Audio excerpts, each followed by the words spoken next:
Hey everybody, this is video 3, part 3 in a series about how we go into reaction in our relationships in life and the ineffective ways that we tend to handle our upset by falling into 3 roles. Now, if you haven't watched the first 2 videos, the video on victim is number 1, and then the video on martyr is number 2. You gotta go back and review those before you see this video.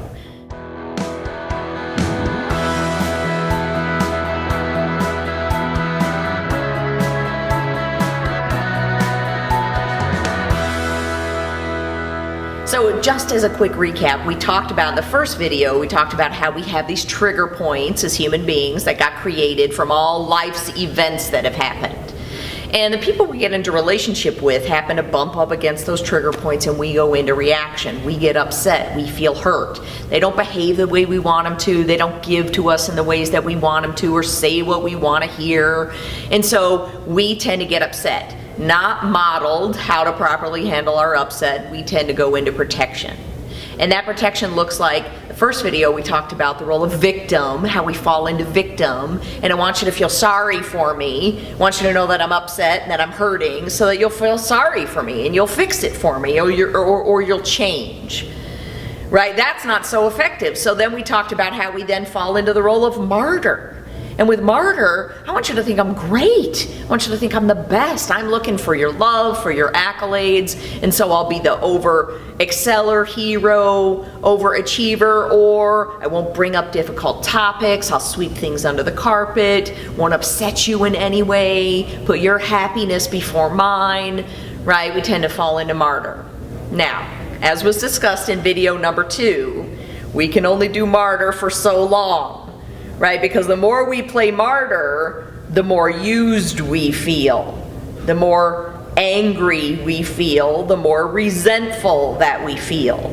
So then we tend to go into the third role, and that's the role of villain. Out comes our villain. It's like the old Popeye cartoon, I've had all I can stands, I can't stands no more. Right? I'm sick of you seeing how hurt I am. You're not doing anything to change it or fix it.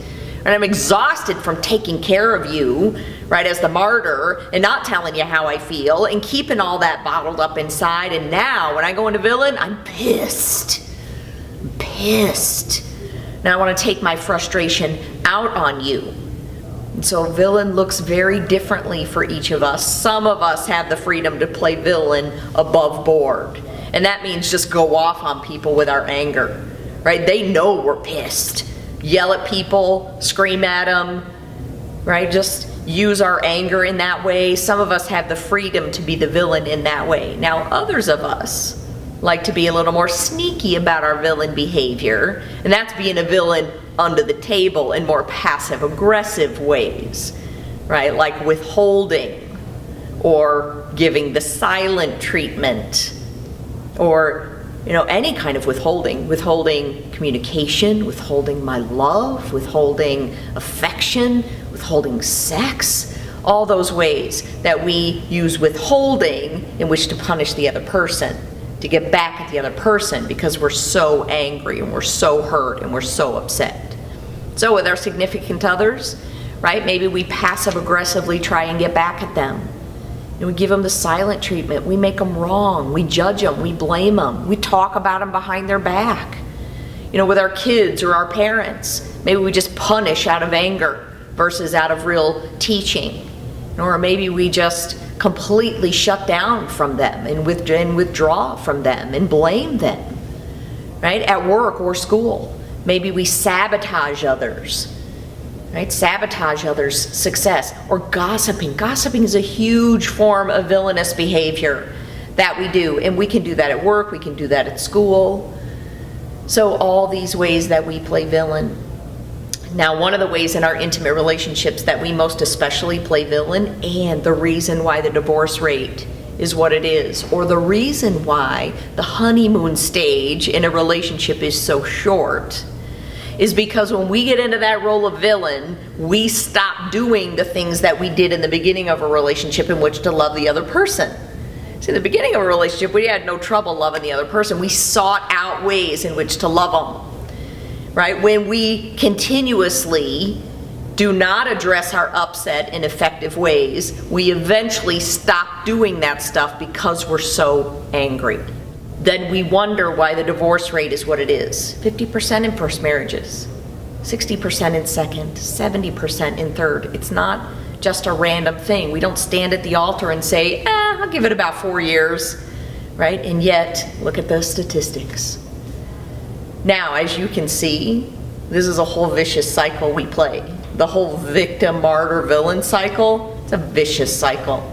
And you probably, if you thought about it, you could probably see how you've played all 3 roles in the blink of an eye. You could probably give one example of how you've played all 3 roles in one scenario. Again, just like with victim, just like with martyr, this tool is not to be used as a weapon towards others. You can probably identify 1,000 villains in your life. It is not useful to go share this information with others as a way to point out their behavior. Right? That's going to bring you something in the relationship that you may not want to invite. And so, just like we shared before, use this information as a tool for yourself, simply for yourself, for how you can be more effective in the relationships that you're in. So comment below with your favorite ways of playing villain. How does your villain come out? Share with us. And if villain is your forte, we want to hear that too. Now there is a way out of that trap. There is a way out of the vicious victim, martyr, villain cycle. And so you have to stay tuned to video number 4 to learn the role of leader.